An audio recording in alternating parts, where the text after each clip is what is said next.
Hello, Knights of the World Table, and thank you for listening. This is, finally, the finale episode of Season 6. It's been a long time coming, and I am thrilled to finally drop it for you. We've had the season been going on for a while.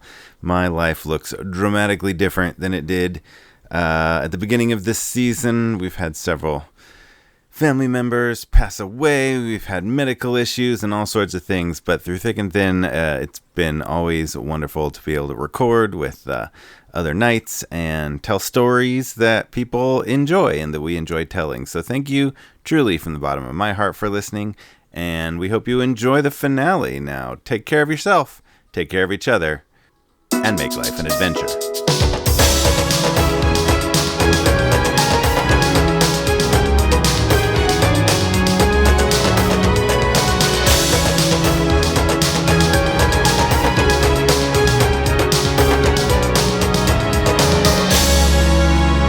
We can jump back to Randall's turn. You've squandered an attack, but if you want to use some movement or bonus action, you can.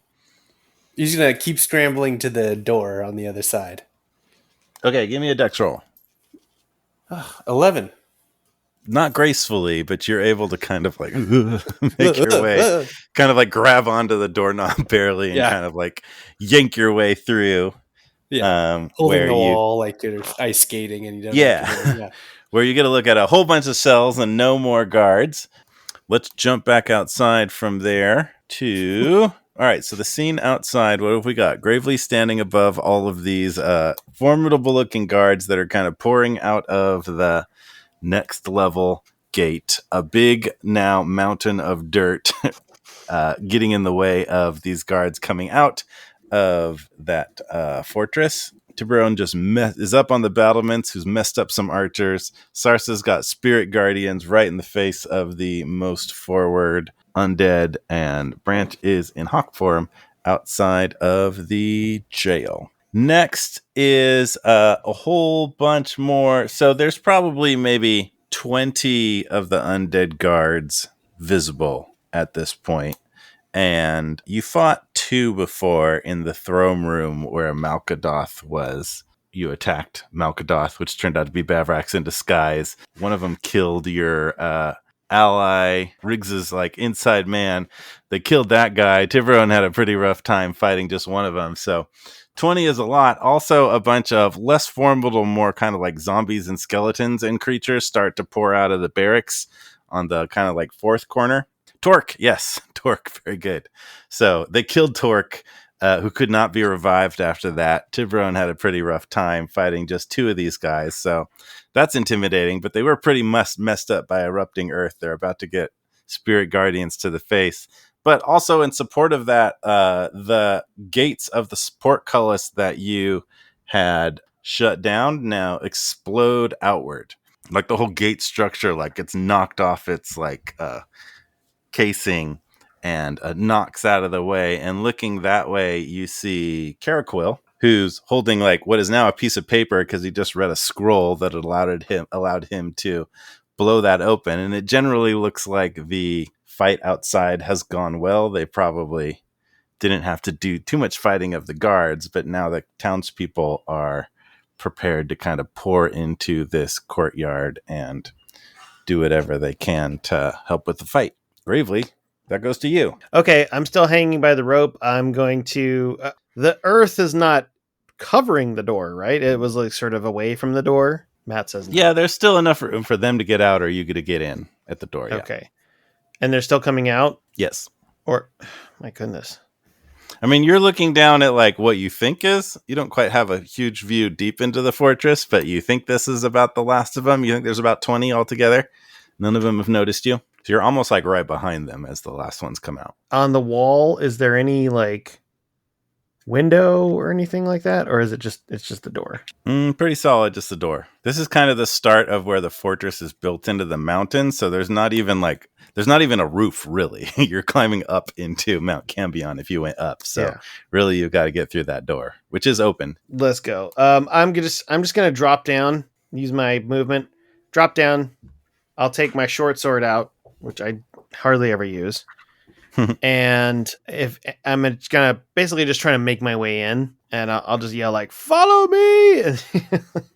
And I'll just kind of run in, and I'll try to attack any zombies that get in the way as I'm rushing in as far as I can get. So I think you drop down pretty much behind. You're able to, once you're down, get more of a look into the fortress, and you don't see anybody like directly blocking your path. So you end up behind all of them. You could just run in, or you could turn around and stab one of them in the shin or something.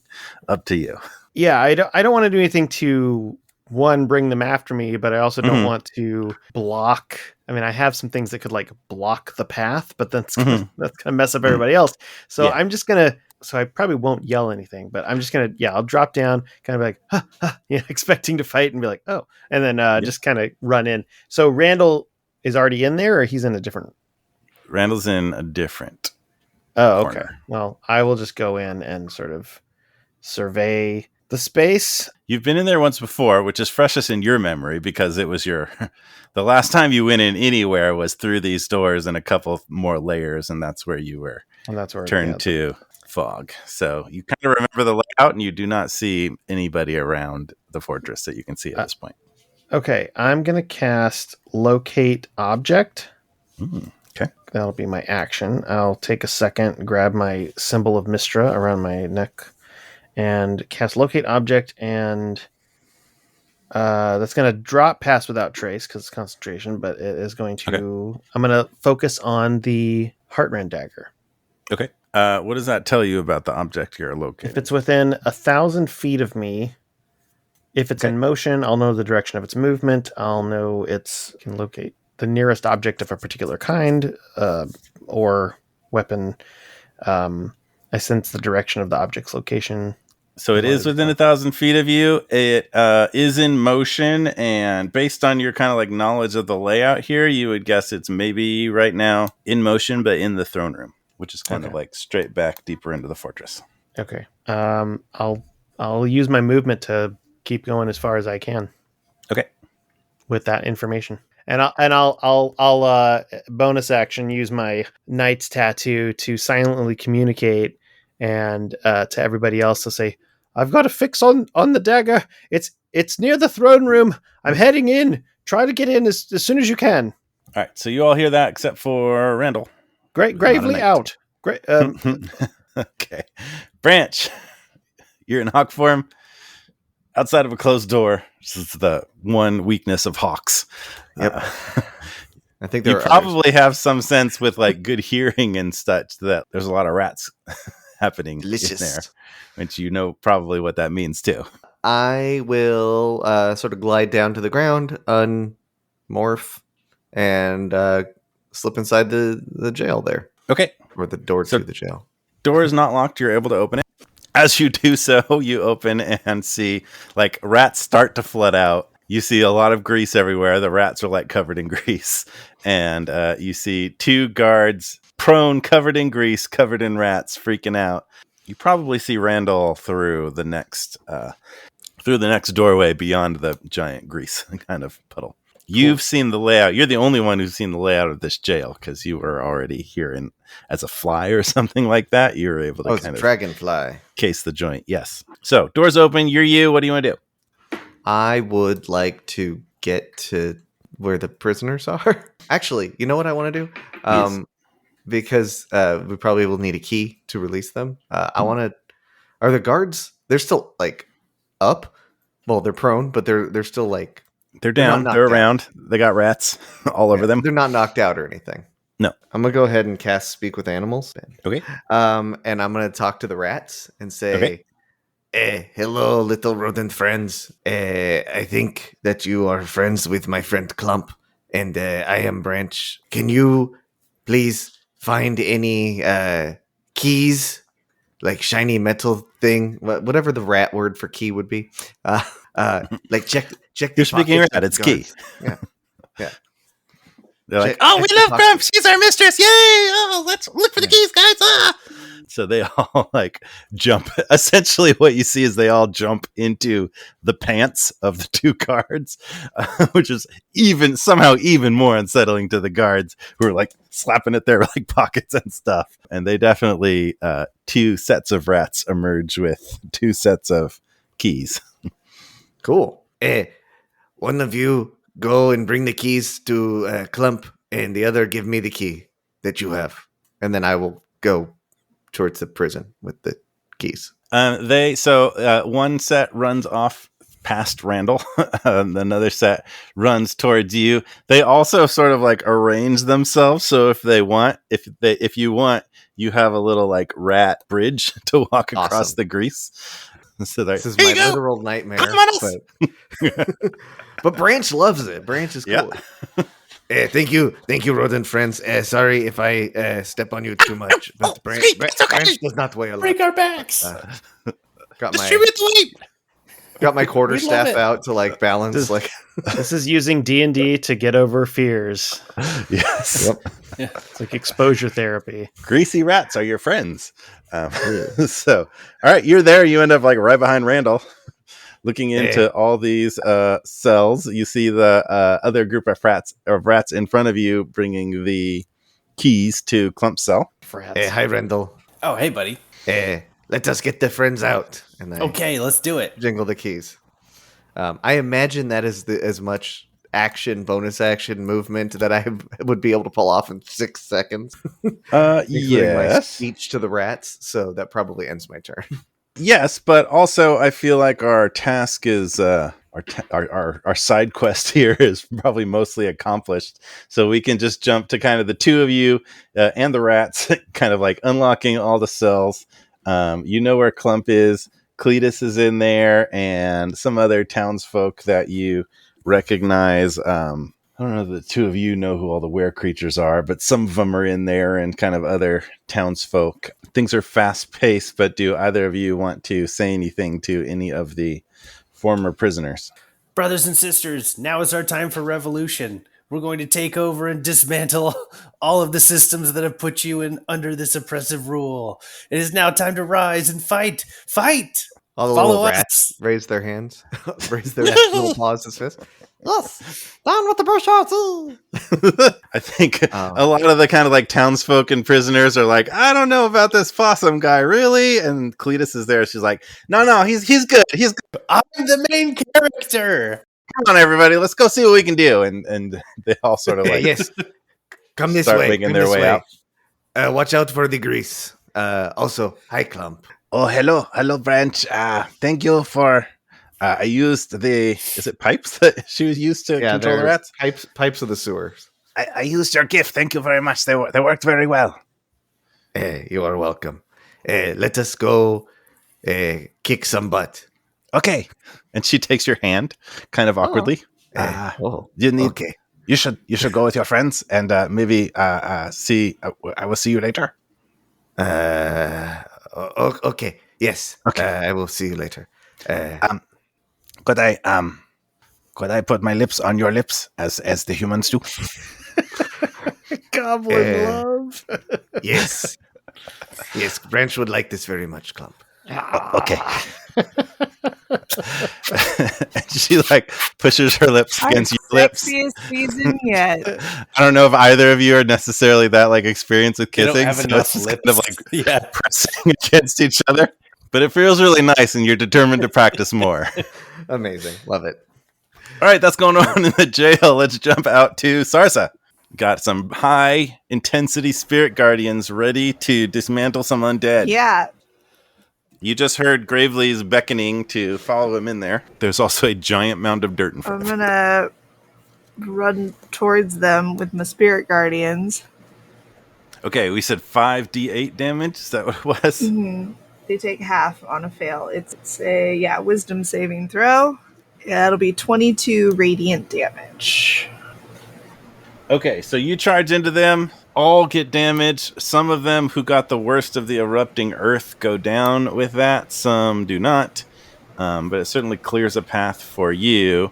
Are you like running forward up the mound of dirt or going around? What's your kind of trajectory in there? don't know, spirit guardians. I imagine, I don't know if it's an orb My or not. understanding is it goes up. It's probably not taller than 15 feet. So, and I will say you also have some control of sort of like whether your spirit guardians are going up or down or out or whatever. So I think you get to the top of that mound and still have them kind of like clearing a perimeter around you. Mm-hmm. How far out from me once I kind of reach? Am I like in the center of the horde, or like what's that situation? 20-foot cube centered on that point.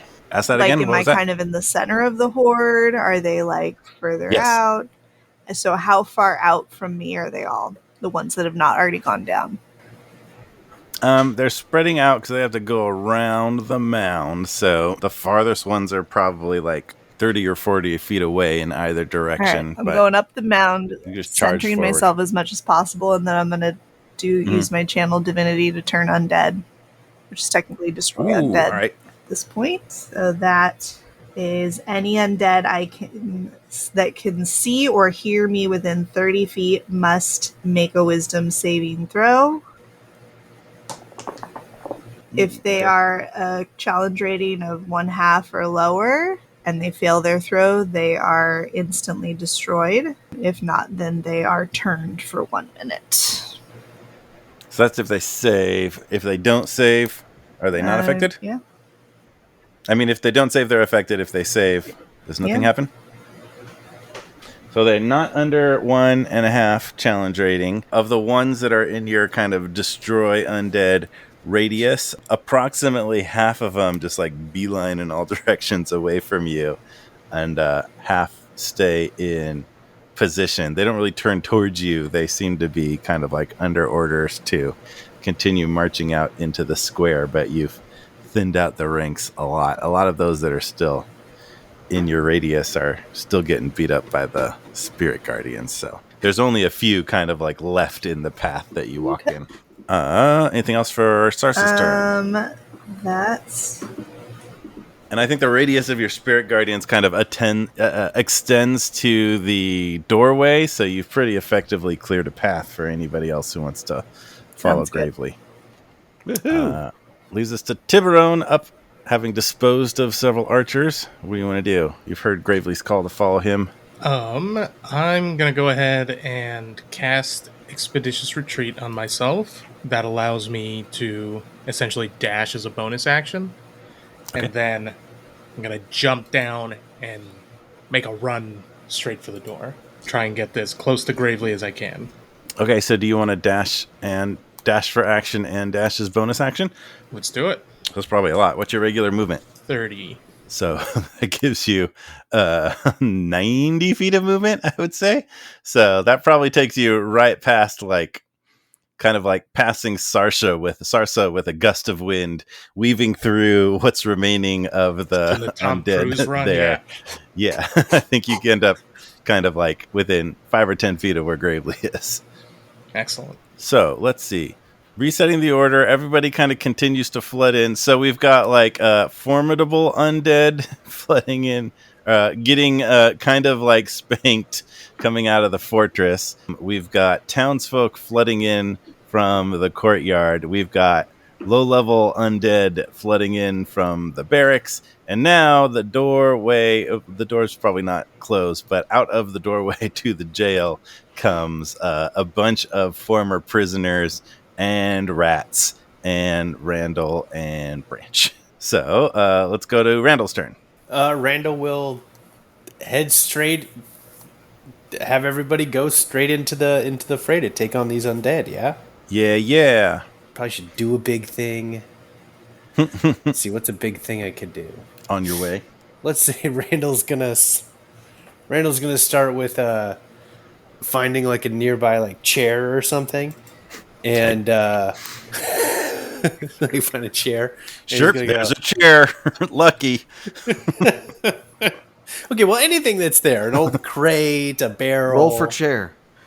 It doesn't matter because he's casting a spell. I'm just adding flavor, okay? Okay. And he's gonna take it and he's gonna douse it in some kerosene. And he's gonna light it on fire and he's gonna toss it forward. He says, "To the revolution!" And he's gonna cast a flaming sphere to lead the way for everybody. All right, you got a flaming sphere. Are you sending it towards low level Move it. undead or high level undead?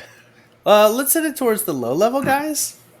Okay. Burn them up quick. So I'd say you're able to get out into the courtyard, kind of launch that, light that up in the middle, and send it rolling towards the kind of zombies and skeletons that are showing up, which singes some of them and kind of like leads the townsfolk towards charging at those guys in their wake. And amongst the townsfolk, you already saw Caraquil, who's like fumbling through. He's got like a bag where he's rifling through, like looking through like scrolls and like he doesn't seem to have a lot of his own like innate magic power, but he's got a lot of stuff. So he's like, oh, I think I have a potion, a scroll. So he's like fumbling through that a lot. You also get his glance of the zeros leading the charge, the low level party that Gravely and Branch encountered, and that were defending the hideout in the mountain. Oh yeah, the zeros. And you charge towards your comrades. So you're all sort of sounds like directed towards going into the fortress with chaos yet to happen out in the courtyard that looks well enough in hand. So we'll skip forward a little bit. All of you make your way past the fairly messed up at this point center line. Like there's outside lines of the like undead warriors that are relatively intact, but the center ranks are pretty decimated by erupting earth and 5th level spirit guardians and other stuff. So you're all able to make your way past there and into the fortress to join Gravely, who's just waiting there with his arms crossed going, come on, let's go. And you're able to, with all of those undead having just left, it's pretty quiet in here. You're able to kind of like cautiously advance through the couple layers of the fortress and eventually find yourself in the throne room, which is also empty. Gravely, you have locate object. How long does that last? Is that still up? 10 minutes. Okay.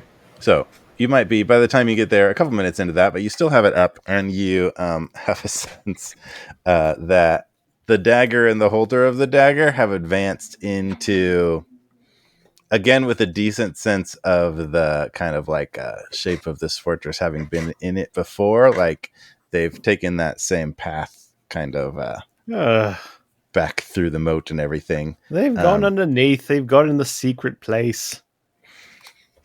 So I imagine Gravely has a little bit of anxiety about going back in there. Yeah, he's like, I don't listen. If any giant rolling object with numbers on it comes and someone says you have to choose, we have to figure out another way. We're not going through this whole thing again. So you kind of like the routine of how to get in there. In fact, it's been open a lot of the times for everybody else. So you make your way into the kind of like diamond shaped room and on into the moat room, which is about the time your locate object goes out. Does anybody else have spells up? Spirit Guardians? How long does Spirit Guardians last? Up to 10 minutes. All right, so that's around the same timeline. So Spirit Guardians also sort of start to fizzle out at that moment. Okay, this is pretty much on the same timeline. All of your stuff goes, whoop, and it's just you again. Remember the little scary, nasty water in here has zombies in it. So don't touch them, Randall. No. I wonder if they're still there. He goes over and splashes them a little bit. Stop it. Zombies. Oh! He just kind of grabs your arm like, don't. Oh, okay. Listen, I might have been gone or dead for a while, but I do remember that. This is like yesterday for me for some reason. Mm-hmm. Your sense of like locate object, like it went out when the object was somewhere in the moat room. So you don't see anybody here. The door on the other side is open, which goes into the kind of big chamber that has the portal and the treasury, and beyond that is the dice room. And so you're not sure if it might still be here or it might have gone past. But what happens as you enter this room and kind kind of look around is a whole bunch of churning on one side of the moat. And what erupts out of it is a mass of zombie parts / zombies.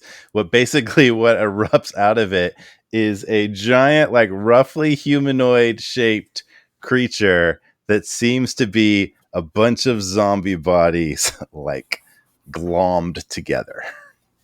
Gross. And that thing like stands up to like basically like its waist is where the like water level is. And it turns towards you ready to attack, but also out of some windows that are up high. One of these windows is where wind was pouring out of at one of the traps. So there's several windows that are kind of like open that were set as traps to hazard people that were trying to cross the moat. But instead of the wind and whatever else was supposed to come out of these, they look like beholders more or less, but they also look like zombies. They are undead zombie beholders. Oh, Zombie holders. Oh, I Yeah. don't like that. It's not- gross, that's not good. scary. All right, so we'll keep the... no, let's re-roll initiative. So, roll initiative. this does not look fun. 22. 20. Nat 5. Ooh, all right. 18. All right, well, you're all going to get some actions before any of the undead have a chance to do something. Branch, you're up first. How far away are the everything? There were zombie parts and zombies and And it's a bunch of them. It's not It's one big. on the right side of the walkway is the giant, massive zombie clot is what it's called. On the left side is the two beholders that are, one's a lot farther from you. Both are drifting towards you. are they at least 20 feet away and less than One 40? of them is probably on the edge of 20 feet. Branch is going to turn into an elephant and charge at the zombie holder. They are over water, but an elephant might be big enough to clip it. You're going to have to probably charge out over the walkway, the like kind of narrow walkway to do that. I'm okay with that. What's the worst that could happen? Okay. Is that an attack roll to charge? Yep. That's 27 to hit. That'll hit. Have the thing I hit roll a strength saving throw against DC 12. Fail. Cool. It's knocked prone, and that means I get to make another attack on it. But first, let me roll my damage for the first part of that. That's 20 piercing damage, and then they're knocked prone, and then I will stomp on him. It's another attack. That's a 26 to hit. The 23 bludgeoning damage. Dang. Okay. Let's see. I would flavor that a little bit with like little branch. Sees all these like undead start to descend on him. Turns into an elephant. One of them is kind of like just close enough to the walkway for you to catch it on a charge. So I think you go like thundering down the walkway right down the center of this chamber, which was not meant to hold an elephant. Nah. Catch one of the beholders on your like left tusk and like continue to run with it like impaled on your tusk and end up like slamming it against the wall on the far side, which is your second mound of damage. So it's still kind of like impaled, being undead, not necessarily disabled, but like real damaged. And all its little like eye stalks are staring back at this elephant, pretty surprised. Awesome. I will trumpet in joy. Trunk right in its face, loud trumpet. Okay, all right. Let's go to Tiburon. All right. I think Tiburon is going to try to attack the big zombie massive things. Is it? Okay. How is it on the ground? Is it like a bunch of little legs, or like two big It is. legs Hey, made out of no hey, limbs? Tiburon. Let me juice you up, bud. let me juice you up before you go off. I need me spinach. Yeah. Just, Randall, you're next. So if you want to team up, you can go ahead and combine your turns here. All right, he's gonna go into his pouch. He's gonna open a little tiny thing with like some smelling salts in it, and he's gonna mix it with a bunch of freshly opened Altoids, and he's gonna kind of grind it all up, and he's gonna make it into a little fun dip, And he's going to put it on a little fun dip stick. And he's going to come up behind. He's going to come up on Tiburon. He's going to like put it up under his gums and in the back here. Like, here you go, buddy. And he's going to give him a little slap, and he's going to cast haste on him. Does he eat the stick? Yeah. Then you eat the stick. I like how not only does Randall have unique Randall ways of casting things as artificers should, but Jeff does a totally different one every time he casts the same spell. New junk, new take on it. All right, Tiburon, you are hasted, and continue. So to answer your question, like presumably this thing is probably roughly humanoid shaped, but it's kind of like below its waist is submerged still, so you only see its like upper body. I see. But it's at a point where I could jump on it or reach it with melee attacks by the walkway. Yes, you could definitely jump on it. You could probably reach it. We could reach some part of it with melee attacks. It's probably going to be trying to attack you. I'm gonna jump on it and just melee attack it. 6 times? Yeah, I'm just gonna go on the berserker mode. All right, roll me 6 attacks. Okay, here we go. It doesn't have a great armor class. So armor class is only 12, so you're likely gonna hit it 6 times. Okay. 20, 17, 16, 20. That one's 22. That one's 27. Okay, and 15. All right. 6 attacks worth of damage. God, only a 15? Come on, Carlos. I know. What am I doing? Actually, go ahead and describe how this looks, and then we'll move on and just have you add up all your damage to. Got it. Once I'm hasted, I sort of do a grab my knees, do like a deep breath, then come back up with swords out and just go run from the walkway, jump over, and then just like even midair, I'm already slashing. I'm just warming up, and so when I land, I'm already going at it. I'm slashing at this big, massive zombie stuff. Just trying to hit it. So you can add up the damage. I'll move on. Do you have anything else you want to do with your turn besides those 6 attacks? That's all I'm gonna do. All right, so add up the damage from 6 attacks and tell me that in a minute. We'll move on to Randall. Did you have anything else you want to do with your turn? Randall. Nope, that's it. That'll move us on to the Beholder zombie that's impaled on Branch's tusk. Oh no. It's got 4 eye stalks. It's going to use a magical eye ray, a random magical eye ray. So let me roll a d4 Not good. here. He's a Jamaican beholder with the eye ray. Ooh, that's a 4. He's going to try to disintegrate this elephant. If the target is a creature, it must succeed on a DC 14 dexterity saving throw. Have the elephant make a DC 14 dexterity saving throw. Oh, no. You get disintegrated 2 seasons in a row. Come on, Matt. It's his thing. It's my calling card. It's like if you get disintegrated as an elephant, it doesn't turn you back into Branch. You just get disintegrated, right? I believe that is true.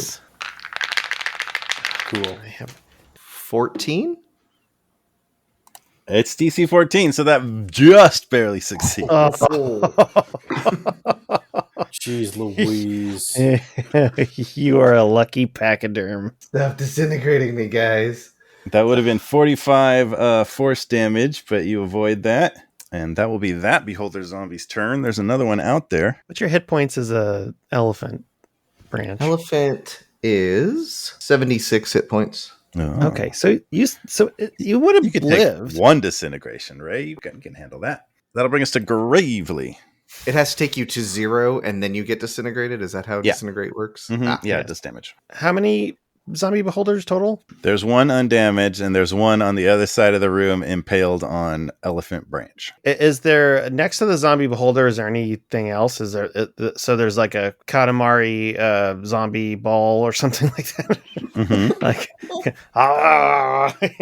There's nothing especially near the untouched beholder, and it's farther from you, so it's probably 40 feet away or so right now. Gravely's going to grab his little Mistra necklace around his neck, and he's going to go, all right, well, this kind of worked last time, I think. I don't know. And he's going to hold his arm out, and he's going, come on, Toomley, help us out. And the giant, spectral, large, beefy orc full orc version of Gravely, who he named Toomly, Nice. is going to come up. He's like, big full orc style with like big tusks, and he's kind of like see-through spectral. So he's casting Guardian of Faith, and he's just he shows up with the big shield with the symbol of Mistra on it and a gleaming sword. And so any creature hostile that moves within 10 feet of the Guardian for the first time on a turn must succeed on a dex save. Okay, where do you want to put that? You want to put that as near as possible to the second beholder? Yeah, I will put it right in front of the beholder. So like as soon as it moves, it's going to take a swing. You can probably get right on the edge of putting it within 10 feet of that beholder. So it can go ahead and make a dex save. It looks like Tiburon's damage from 6 attack was 95 slashing damage. So that claw is pretty messed up. Like limbs and zombie parts are just like Edward Scissorhands doing like making the ice sculptures. There's just zombie parts flying all over the place as he chops into that thing. Wow. So I think it just like is there, but then when they move into the space, or if it's in the space at the beginning of the turn. Okay. So it doesn't. So nothing happens yet. Okay. Well, we'll go next to that zombie beholder. So it makes a dex save, right? Yep. DC 14. Cool. It only got an 8. Okay. 20 radiant damage.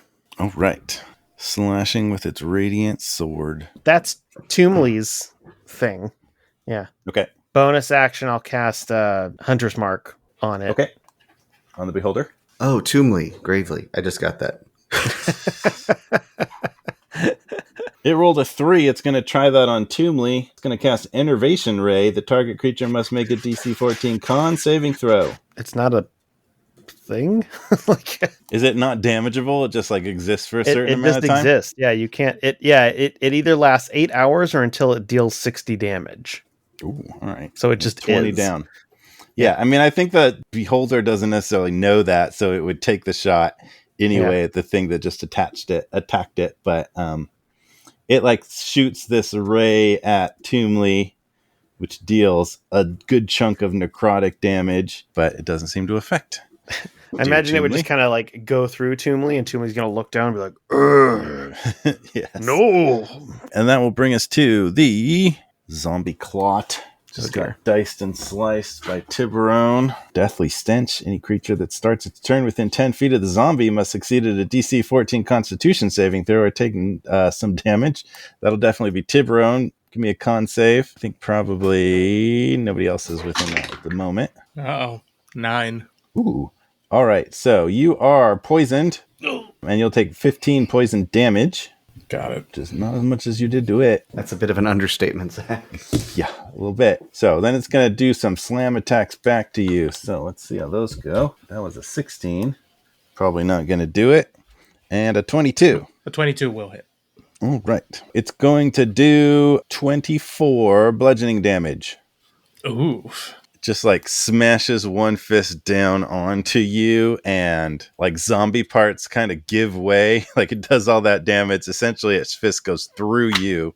So like you're standing covered in zombie parts, and it lifts its fist back up, and you're all gross and bludgeoned. Ooh. It's going to try to flesh and tome Gravely. So Gravely, give me a strength saving throw. Strength? Are you sure? You don't want dexterity?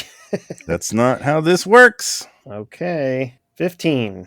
Oh, DC 16. Oh, wait. I did a regular check. Saving throw? Yes. 19. Oh, that'll do it. Whew. We have half like, damage. wait a minute. I have +7. You are not entombed in dead flesh. Oh, goodness. Gravely's like, ah!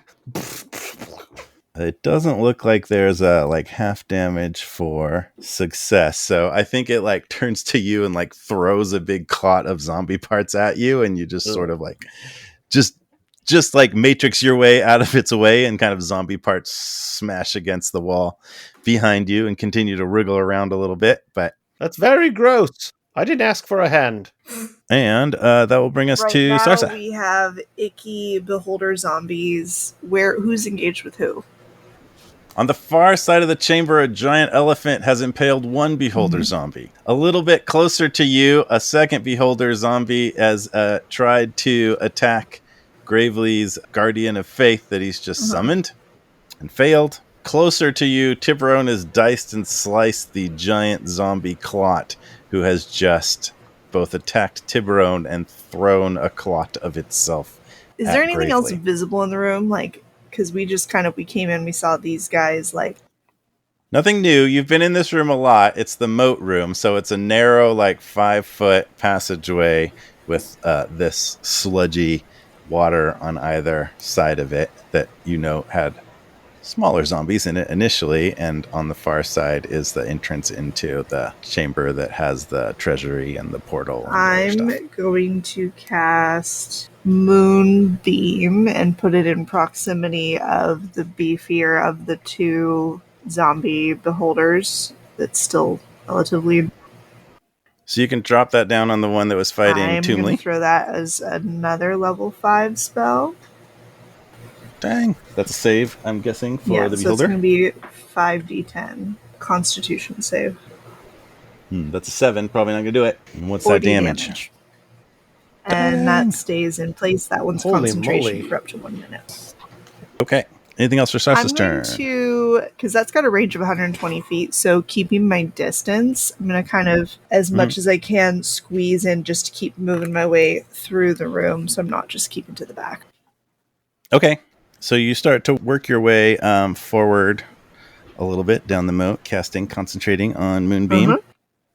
Who else has a concentration spell up? Probably not Gravely. Well, so is Guardian of Faith concentration? Is Haste is concentration? He's just up, not concentration, but Hunter's Mark is concentration. Okay. Branch is Elephant, which is probably not concentration, being in a form, right? Correct. So what happens in the chamber right now to everybody is essentially, you don't really know what caused it, but essentially a flashbang goes off. So you're all suddenly, everybody roll a Constitution save. 19. 12. I got an 8. A 7. Okay. I got a 9. Okay. Randall, you're fine. So those of you that did not roll a 19 or whatever Randall have, you find yourself suddenly blinded and also deaf. You're hearing just like a ringing. Do we have to roll for concentration? Yeah, those of you that had a concentration spell also roll a Constitution save to keep that up. Just has to be above 10. Mm-hmm. It's still 19. Up. Good. 19. All right, so you're good there.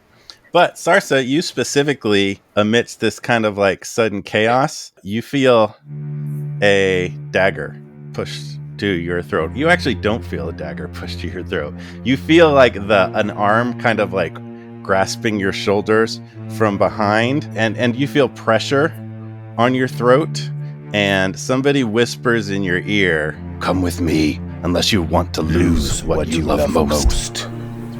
And what you realize is it's the heartband that's pressed to your throat. Son of a biscuit. And as this person says this into your ear, the amulet echoes it. The amulet screams it at you at the same time as he says it, because that's what the amulet always says.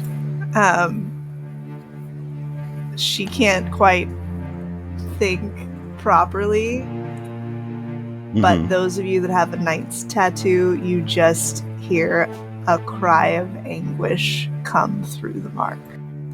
So the pull from this person is pulling you back through the doors you already came into, not forward. And can we see you it? are relatively Can we close see to.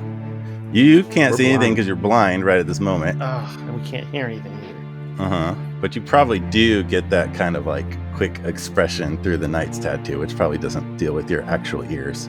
But you're all pretty disoriented. So Sarsa, you are being kind of pulled backwards by this person grasping you. Probably also make a wisdom save at disadvantage because you want to turn into a werewolf. Yeah. The werewolf wants to come out, maybe would be the way to say But that. wisdom's kind of my jam. Okay, first roll was a 19 plus 9, so that's a 28. Second one was a 23, that's a 14 plus 9. Oh, dang. All right, so... Wisdom's the one thing I got, baby. That's pretty good. gotten control of that. All right, but this person is pulling you backwards, having said just that. So are you going along or are you resisting at all? She immediately tenses and like whimpers, and then like when she hears the medallion echoing it, kind of goes limp and submits. Okay. And so yes, she is acquiescing. So basically what happens is that moment is this person is dragging you off / sort of like shoving you along and is pulling you back out of the chamber towards the direction. It would be the diamond room that you encountered a bunch of stuff in before. The room before this chamber. Let's leave that for a moment and go back into the moat chamber. The rest of you... Did anyone else hear that? Can anyone hear me? Just pressing the tattoo like, what happened? So we can talk to each other through the tattoo mentally. Yeah. And I think you're all pretty disoriented, but also I think that affected the undead too. So they're not necessarily like walloping on you while you're blind and deaf. And within about the space of a turn, it at least kind of like halfway clears. Like your vision is there, but a little bit blurry. You've got like spots in your vision. So you're not fully back. Maybe you'll do attacks and rolls at disadvantage for at least a turn. You can hear, but it's still kind of like you've still got some ringing in your ear. So you get a little bit of your sense back. And that's same on the time frame of like nobody got walloped in that time because also the undead things are reeling. Let's jump back to Branch. That's your turn. Elephant Branch. Messed up. Beholder is still on your tusk. Cool. So that is the equivalent of it being prone for the purposes of my stomp. Yes. Multi-attack? Okay, cool. I will gore it again. That's a 12 to hit. We'll miss. And I'll use my bonus action to try to stomp it. That is a 25 to hit. We'll hit. 29 bludgeoning damage. All right, it's pretty messed up, still stuck to you, and just barely hanging on. All right, so let's jump to Tiburon. Tiburon, you are just recovering your senses, and zombie clot is pretty messed up. Some of it's on you. Pretty messed up, but someone's in danger. Let's see. I'll just do 3 attacks first, and then I'll think about what to do next. Okay. 18, 23, 15. All hit. All right, great. 15 damage again, and then 12 damage. So all right, that's going to take this thing out. 42. Woo! Describe how you want to do that. Let's see, am I still on it, or did I get slammed elsewhere? I think you're sort of like half on it, half on the walkway. Gotcha. Okay. It's a big mess of zombie parts all over the place at this point. Then what I'm going to do is I'm just going to dig in both my swords at an angle and then just run them through forward while leaping off it at the same time and landing in the walkway, like Blade style. One knee down, both swords up, crossed in front of my head. Yeah, awesome. And it is just dismantled. Like after that, just like parts of it just crumbles apart into zombie limbs, which are all independently still moving a little bit, but don't seem like overly threatening. There's kind of like broken zombie parts all over the place in a relatively wide radius at this point. Gross. Very gross. Anything else for your turn? I guess I'm going to use the tattoo to try and go like, who screamed? Where should I go? It sounded like Sarsa. I couldn't tell which direction she went in. You're at least able to scan around and see that Sarsa doesn't seem to be in this chamber anymore. We can find her location with the tattoo, and I try to do that. Beep, beep, beep, beep, beep, beep. Does the tattoo give locations? Of other nights, or yes. Does that like once a day? You can do locate person. It's the equivalent of locate person for other nights. So I think you'll at least have to wait till your turn to activate that. I think that's at least an action. Can Tiburon do that, though? Hasted Tiburon? Do you get a full extra action, or do you just attack? I don't remember. I can try. Haste gives you 2 actions. Okay. So, all right. There you go. You have another action. All right. I'll use Locate Night with the tattoo. All right. So you're able to do that, and she is in the direction that you came from. Got it. Okay. Do I have any move left? Yes. Should. I start Oh, booking like it. back towards the entrance? Yeah. Oh, dang. I let the team know over the tattoo. She's back from where we came from. She's being taken back in to the throne room. Is that the opposite direction from where I am with the Yes. zombie holder? Okay. All right, so you're able to head back that way with your movement, not get all the way, basically get to the entrance of this chamber. And anything else? I think that does it. Unless I run into anyone by the walkway. Like if I run into Randall, I'm going to grab him. But I don't think I'm running into anyone. Well, I don't think so. That will bring us to the beholder on the elephant. It rolled a 3, so let's try Enervation Ray again. Randall, make a Constitution saving throw. Oh, my specialty. No, not Randall. This is Elephant Branch. Dang. Sorry, Randall. Oh, sorry. What kind of save? Constitution. Con. It's a 19. Oh, that'll do it. Stupid Enervation Ray. Not good for anything. All right, you're good. What is that? I guess we don't know. It enervates you. You know, enervation. Basically damage. It's pretty much a damage rate. But not today. That's that beholder just kind of grasping it, trying to do anything that'll move us on to Randall. Who does not have a tattoo and didn't hear any of the screaming. Yep. And wasn't blinded, so I was like, what's everybody's problem? What's everybody freaking out This right is now? fine. I should have given you a non-blinded turn. Randall said, does anybody need help? Is anybody blind or deaf? Is that what happened?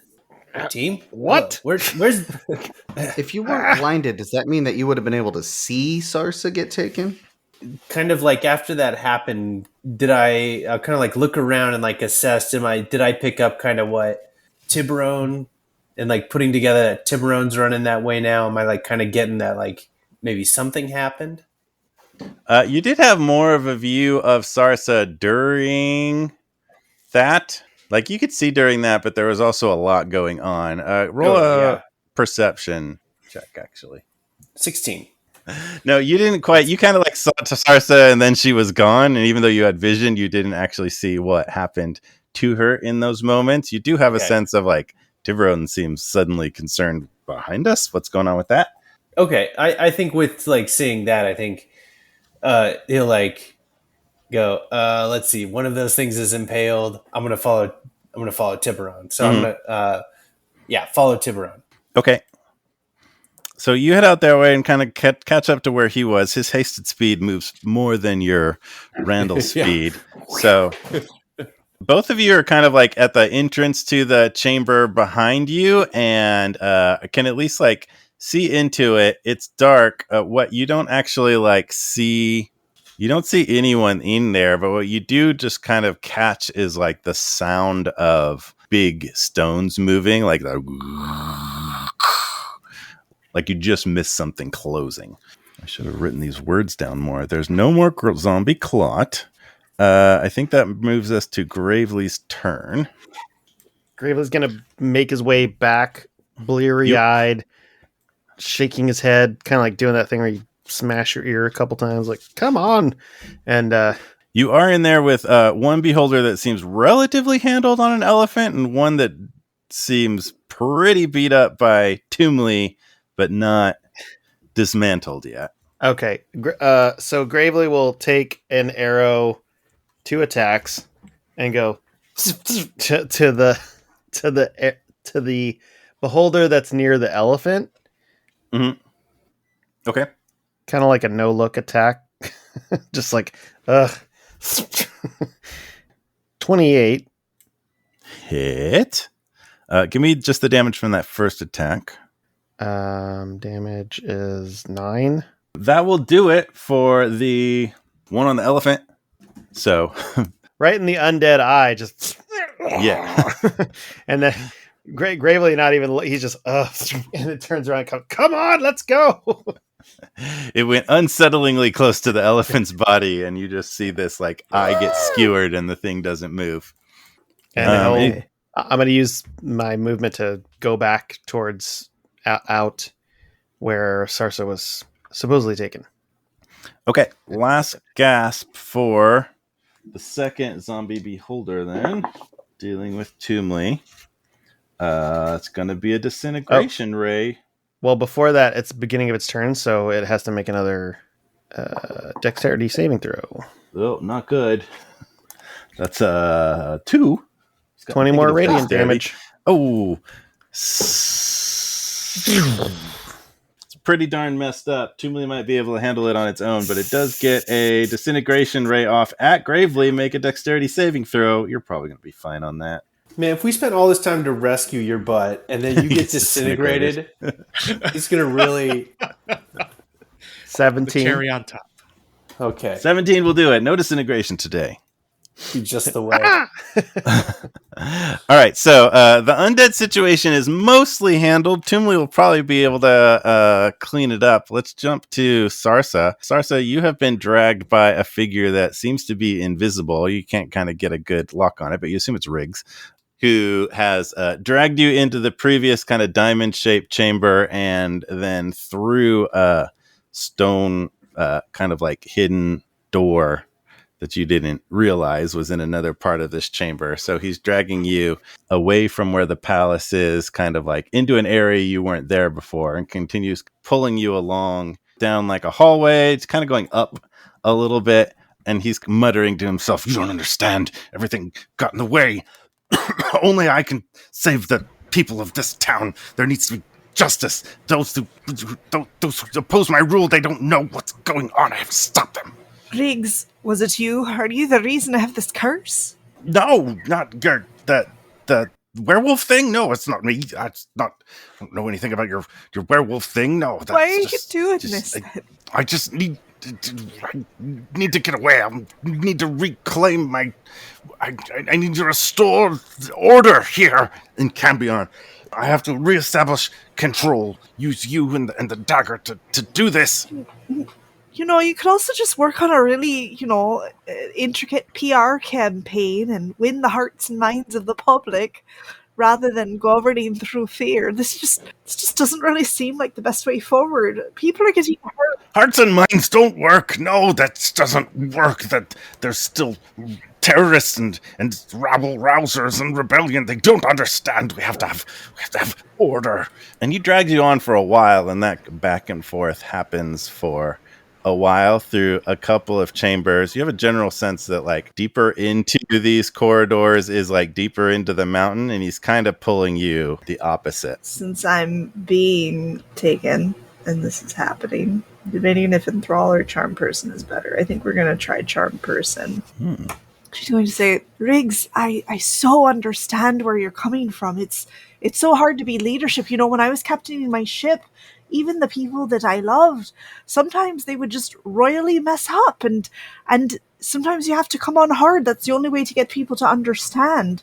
You're so strong to be ruling in this way. I know exactly where you're coming from, and hopefully I can charm him. We'll try that. What's his role? So he makes a wisdom save. It says, does so with advantage if you or your companions are fighting it, but I technically have not engaged with him in a fight, so I'm hoping maybe still good. I'm going to give him advantage not because of that, but because of the powers of the dagger. What's his DC 17. that he's going up against?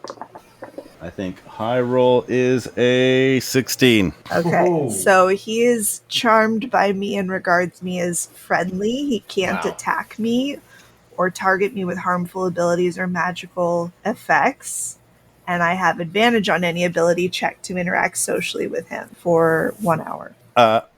All right, so I think that's in place. He's kind of like, you've been pulled through several chambers. You're like not quite tracking exactly where you are, but you have the sense of like less deep in the mountain rather than more deep. Mm-hmm. And you're in kind of a big, like almost like back room, maybe like maintenance storage. There's pipes and things area. You're guessing there's some sort of like secret passage out of here, but he's suddenly a little bit more amenable to discussions with you. Do you want to say anything to him from there? Yeah. Oh, Riggs, this is a lot of walking, and I've been fighting. I'm just going to need a minute. Can you let me let's just stop here real quick. Just a quick breather. He kind of looks at you and is like, I'm very tired. Maybe we can just take a moment. Do you have anything to drink? Oh, I certainly do. I'm gonna pull out my alchemy jug and Fill it full of arsenic. yeah, I mean, I could fill it with acid, but like, I'm not actually trying to hurt him because that's gonna screw my little advantage right now. But it is gonna be full of whiskey. Okay. So I'm gonna hand. But I'm assuming that if we're stopping, since I am now considered friendly, we've stopped. Can I no longer be being grabbed or held captive by him? I'll be like, oh, you just got to let me fish this out. Yeah. He gives you some space to do that. I will fish out the jug. He also drops his invisibility. And as I'm doing that, I'm going to down the knight's tattoo, let my fellow knights know. I'm with Riggs. I've charmed him, but I don't know. I think he's gone bonkers. And he's got the heart-rend dagger. All right. And we're in some kind of a machine room thing, I think. So I think roughly at that moment, you hear not from the direction you came, you hear like a loud, clamorous crashing sound. And then you hear another one a little bit closer. And then one of the walls of this chamber, a little bit high up off the ground, blows outward and an airship busts through. Oh. And so what you see is what you recognize right away as like, that's your ship. That's the Crescent Squall 3. And it just smashed its way into this chamber. And like, there's not like light streaming into this chamber. So it's probably smashed its way a couple of walls into this situation. And Jarek jumps down to where you are and says, I got you. Are you okay? Where's the fight? What do I need to do? Jarek, no fighting right now. This is Riggs. Well, it's complicated. But you're not supposed to be here. You're in danger. The closer you are to me right now, the more likely you get hurt. I'm in danger. Look at you. Who's this guy? This is Riggs. He's kind of a little bit of a tyrant. And right now we are really good friends. And I need that to stay that way for at least a little bit longer. He kind of like looks at Riggs and looks back at you like, tyrant in like a bad guy tyrant way, or tyrant in like a sort of like bad boy sort of way? Like, I know we both know what you're into, all right? So is this like it's a thing, or Jarek, this is a larger conversation. I don't have time to explain right now, but you're not supposed to be here. How did you even find us? I did locate object on your amulet thing. That's really. Plus, you just broadcast all the knights in the area that you were here, but I was already one wall in. By the way, I think I did a lot of hull damage just now, so I hope we can work through that. Yeah, we talked about your driving. All right, never mind. Riggs, this is Jarek. You don't need to worry. He's fine. He understands the need for order. Nobody needs a firm hand more than he does. But you know, it looks really heavy that you're holding that there dagger. Do you want me to take a turn carrying it so you can enjoy that delicious beverage that I just gave you? Roll persuasion. Is that with advantage because he's charmed? He has like disadvantage against, so I guess maybe yes. Yeah, roll with advantage. Dirty 20. Oh, he's so persuaded. He's like, looks at the jug, looks at the heart rend. He's kind of zonked out, and he does in fact hand you the heart rend dagger. Wow, diplomacy 1. I'm not even a bard. This is crazy. Yeah, cool. I think probably about that time, your friends following the massively loud noise probably catch up and charge in, similar to Jarek, charge in, ready to like fight their way through this and rescue you. And like, you're pretty good. Also, there's a giant ship that is totally smashed up, and Jarek's there. Riggs, you are greatly outnumbered right now. As your friend, I have to advise you. You should probably just go quietly and trust the order of the Knights of the Realm, who will bring you to justice. I think having almost as soon as he hands over the dagger to you, he starts to clear and then just like passes out. He just like drops. Do I feel anything while holding the dagger? You feel pretty powerful. Well, that's... You feel like a little more self-assured that you know what needs to be done. Maybe you should even be in charge around these parts. Okay. All right, that's it. We've got the dagger. Riggs is incapacitated. Gravely, tie him up. We'll put him in the brig of the ship. Jarek, we're going to need to get you out of here. I just got here. By the way, are those new pants? Oh, yeah, you like them? They're brown leather. Yeah. Oh, I like them plenty. Anyways, yeah, and then we'll all go home, right? Problem solved. More or less. Let's jump around and montage forward a little bit. So Riggs is subdued. You have the heart rend. It's pretty dangerous. The Crescent Squall 3 might need some repairs, but it's handleable. You kind of are able to make your way out, and out in the outer fortress, the townsfolk have done very well against. You sort of like get out there in the last gasps of the undead warriors. You see the Zeros fighting as a relatively coherent fighting unit. You see Caraquil dropping some pretty cool spells. You see Will the Were Stork. I think, no, Tim the Were Stork, who is kind of a jerk, is being subdued by Cletus and the werewolf and some of the other were creatures, because it turns out Will was the one that sold them out to Riggs and got some of them imprisoned. You see Hugo the baker and Aaron the not very good archer fighting back to back with another woman who you don't recognize, but you're guessing is the person who's married them both at one time or another, and they're actually kind of like fighting together as a unit. She's using a bow pretty effectively. Aaron actually has a long bow, and he's just like hitting zombies with it because he's not a very good archer, and Hugh is hitting things with a giant like wooden paddle that you like bake things on, that you like slide a big wooden paddle into the oven with bread on it. Yes, he's using that to like wallop people outside the head. So you see a lot of your friends out there handling the remains of the undead army, and generally the day is won. Can I take a moment and look at the dagger in comparison with my cursed medallion and see if do I see any similarities? Do they look like... Roll Arcana. Oh boy, that's not a great one for me. Ooh, 19. Dang, all right. You don't see physical similarities. Your sense of these objects is like definitely both like evil and cursed on a higher level than just a curse that like you know what, your amulet standard kind of like curse removal and things hasn't worked on it, so you don't necessarily for sure know that they're from like the same maker or anything, but kind of a similar level of high level stuff is going on with them. Sarsa, I think you should put the dagger on the floor. Gravely, if I put the dagger on the floor, anyone could pick it up. We're going to deal with it right now. This dagger might be the only thing that can break this curse for me. What if I try to can we use the dagger to break this medallion? Possibly. I'm just saying that maybe none of us should touch it at the moment, but that's why I'm going to ask Randall to help. Can you put it down, please? DM, is there any reason that I would feel like I feel like it's a reasonable request, but I don't know if I would be in my mind, like I don't know how strong the pull is of this dagger.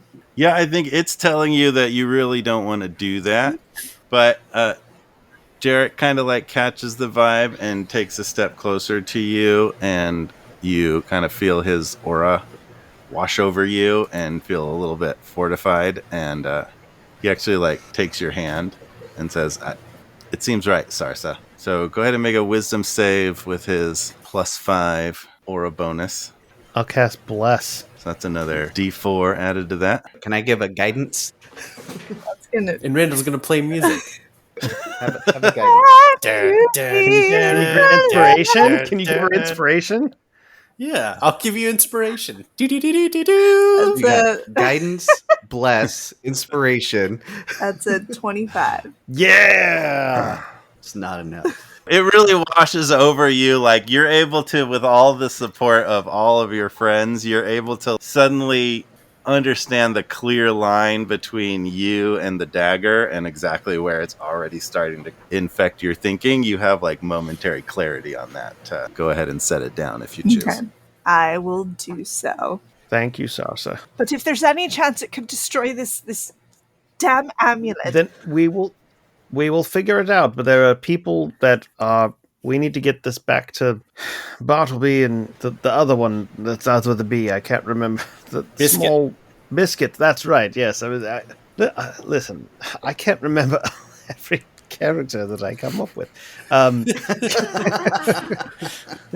Bartleby and Biscuit is the name of my vegan bakery in downtown. Some point, I'm just going to have an episode where it's all of my characters talking to each other, arguing about vegetables. None of them remember names, even None though of them Chris is the DM who names things the most intricately. It's true. So Gravely's going to go over to Randall and say, Randall, I know your bag is the most putrid, smelly, disgusting thing that I've probably ever come in contact with for a longer amount of time. And thanks, amazing. Gravely. Well, you're welcome. But I'm wondering, in your bag of tricks, if you have maybe a little pocket dimension or something that you can wrap this dagger in that would make no one want to touch it, or to make it like go away somehow, that we could get it back. I know that those things exist. Yeah, this whole bag I have is a bag of holding. It only smells like this and looks and acts like it because I want it to. It's all cosmetic. Throw it in. All right. Maybe you can wrap it in something that's less than desirable so people wouldn't want to touch it. Everything in there. Yeah. Like something people like hate and don't like some gold coins and like shiny No, like pearls things that you love. Oh, okay. Like some rotted old cheese. Yes. An old cottage cheese. Yeah, do a thing where you you would make it appealing for a dog by like smashing some cheese around it, like it's like a pill pocket. Yeah. But it's just old, moldy, green and soft. You want my organic mix? He gets in there. He's like, oh yeah, let's get it. Just don't touch the dagger. Oh, okay. Kind of makes it into this little meatball. Yeah, wrap it around the mound of stuff, and then put it inside of his bag. Whoop. All right, there we go. So Randall will hang on to it, Sarsa. We will have the wizards and sorcerers and other people back at headquarters take a look at it and see if there's any way to use it to remove your curse, or maybe there's another way that we can get your curse reversed. Thank you, I appreciate that. It's the least we can do for you saving me from wherever I was. All of you have done a great job. And everyone here has done a great job. Yay! Says the townsfolk. You freed yourself. And Riggs, I know you have some trust to rebuild, and I don't know if that's something that you feel up to doing right away. Maybe Riggs is like hanging off of Tiburon, like just sort of barely re-entering consciousness. He's been kind of dragged, like he's like hungover. Well, maybe we should talk to him later. I think generally speaking, kind of like merriment bursts out. Threats are handled. The town is celebrating. So you have mission seems to be accomplished. We can kind of think about like who's gonna run the city a little bit later. Yeah, for sure. And you know, there's candidates within the city to decide that without the Heartrend. But so they're sort of like partying or relaxing, and like you don't, as knights, have anything immediately to do except probably get this dagger to safety from Randall's bag, who is currently not a knight. But like in the course of that party throughout the night, you have opportunities to clean up some business and check in with people. Does anybody have anything that comes immediately to mind you want to do? I mean, Branch would obviously meet back up with Clump. Yeah. Mm-hmm. Goblin date. Yeah. Grant, you head off to find Clump right away. Gravely, what were you going to say? Oh, Gravely is going to once again kind of go to Randall and just be like, listen, we asked, I don't know if you want to, if you considered this, but maybe you should join our ranks. Oh, well, what do I have to do? Well, you just have to say, I do. I don't know. It seems like a big commitment. Well, it's not so much of a commitment as it's access to all the finest trash all over the world. I'm listening. I mean, we're working on portal technology, and there's trash around the realms that you couldn't possibly imagine. Wow. I can fill my bag with the world's discards 10 times over. And you shouldn't discount yourself. I mean, listen, I wasn't the most logical hero of anything.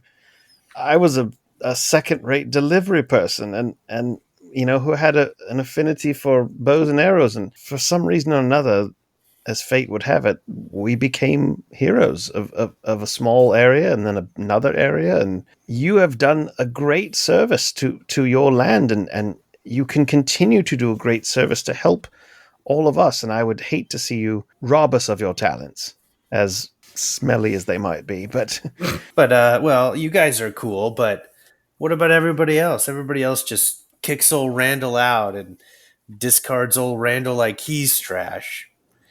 What about everybody else in the Knights? Would they do that to me? Gravely kind of looks at the others and says, I don't think we would. You'd be amongst friends. Well, that sounds like a wonderful thing. Yes, I'll do it. For the trash. All right. So Gravely performs a little private knight ceremony for Randall and gets him inducted. We'll leave that there. Tiburon, you notice somebody amidst the fighting. Well, amidst the fighting specifically, when you went out to the courtyard, you actually noticed that Salazzo was out there fighting alongside the townsfolk to manage the guards, which seems like a not very him. I thought I told him to get out of here. Salazzo, for you guys asking, is the name of his brother, yes. Who he sent off to... I gave him the name of a ship. Sent off with directions to get on a ship. And it looks like he did not get on that ship. Brothers. Bros. You kind of like, amongst the revelry, you are kind of looking around, and you actually see him on his way out. Going in the direction that you sent him, but like he's kind of like not partaking in the parties. You kind of just catch that he is going now, at least in the direction that you were thinking he was going. Like you could catch up to him or not. Up to Got you. it. I'm gonna lightly jog and just yell out to him and go like, "Hey, you're lucky I'm exhausted, because otherwise I'd sock you one." I thank you, thanks, brother. I was on my way. I appreciate the trip, but the townsfolk, it seemed like something was going to be happening here, and I just thought I could help out. You did me a solid, and I thought maybe I could pay it forward. Well, for once, your lies and subterfuge and inability to commit to making yourself better maybe actually led to some good things. So I'll pretend I didn't see you until the next time I see you. All right. Until the next time, thank you, brother. And he kind of pulls up a little cloak and heads off into the darkness. Branch, you're going to see Clump. Yeah. What does Branch want to make happen in this scenario? Well, I think that... More face pressing? Yeah, I think that is exactly what happened there. Clump, we should practice the human face pressing more. Let us gnaw on a stick together, as the goblins do when they are romance. I think they do that happily and Let us energetically. stomp on the same cockroach and smear its guts on our feet. Symbol like two teenagers in love. They're like deep into the like PDA, but the goblin version of however that ends up. It's just kind of like on a two of log, them. like amongst all the revelry, and people are just like, yeah, what? Just kind of like, what? What's happening down there? Her like flies are around, the rats are around. You all have like creatures. The rats are all amidst going. you. It's great. Yeah. Yeah, there's like a Disney song. Go on and kiss the girl. Dancing about. Randall, your cockroach friends find you, and they seem to be following you around a little bit. So that's interesting. For Hello, you. my friends. Yes, our quest to rule the world continues. I am now in leadership of an organization, and you have grown big. In one season's time, we will rule this entire planet. But don't tell anyone. Remember, this is our little secret, cockroaches. You and me. Oh, hey, guys. What's going on? Randall's a knight, so technically he can now induct the cockroaches. And he immediately does. All 5 of them. However many there are. He comes back to the group. Guys, good news. I got us some more recruits. What? No. Randall doesn't necessarily. No, that's not how it works. Yeah, it is. I gave him the tattoo as well, and they hold out No. their 6 arms, and they got little drawings of it. That's not. It's canon. It all works now. All right, we've never done this, but The I've got an unenrollment speech. Sometimes in generation, the knights make a mistake, and turn out to be insects. Let's leave that there. Also, amidst the revelry amongst Tiburon and Sarsa, you're hanging out, probably drinking, and Abracor the wizard turns up because he owes Tiburon, I believe, a ring. He tried to give you a shield in payment to take the floating crate to who turned out to be Sozeb, and then you didn't really want a shield, so he cooked it into a ring he said you could have. So he's here to deliver on that, and it's a ring of shielding, I think. I'm glad I remembered all this. He's just dropping that off, making good on that, and then he notices your necklace, and Jarek's probably also in the vicinity. He's like, "Oh, my, look at that! I didn't notice that before. That is quite the item. Do you mind if I have a look at that?" Yes, you can, but I'll warn you, it's been nothing but trouble for me. You might not want to touch it. That's the sort of thing would be. Let's see. He kind of like gingerly lifts it off of you a little bit, and he has another amulet hanging around his neck, and he kind of holds that up to it, and it looks to be made of metal, but it like comes alive sort of organically, like a little like almost an octopus thing, and his amulet like gloms out and surrounds your amulet. It's there for a while, and he's like, interesting.